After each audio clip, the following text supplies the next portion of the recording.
একটি জঙ্গলে একটি শয়তান বাঘ আসে। সে ওই জঙ্গলের একটি ছাগল ধরে খেতে থাকে আর ভাবছিল এই জঙ্গলে আরও অনেক দিন থেকে যাবে। তা দেখে ফেলে একটি বানর। সে দৌড়ে চলে যায় রাজার কাছে। বানরটি অনেক দূর থেকে দৌড়ে দৌড়ে আসতে থাকে। সে রাজার সামনে এসে দাঁড়ায়। কি হয়েছে আমাকে বল, তুই এমন হাঁপাচ্ছিস কেন? কে কি করেছে তাড়াতাড়ি আমায় বল, আমি দেখছি, তুই আমার কাছে বল। আমাদের যেই চিন্টু নামের ছাগল ছিল তাকে একটি শয়তান বাঘে খেয়ে ফেলেছে।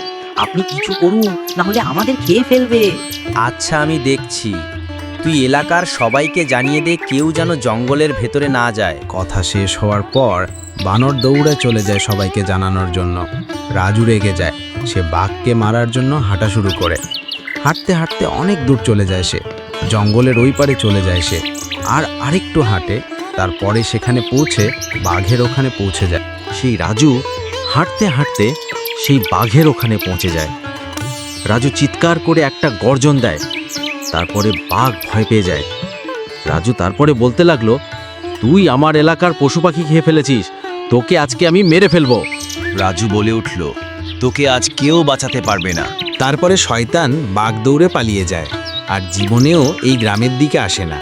যদি আসেও তাহলে রাজু ওকে মেরে ফেলবে।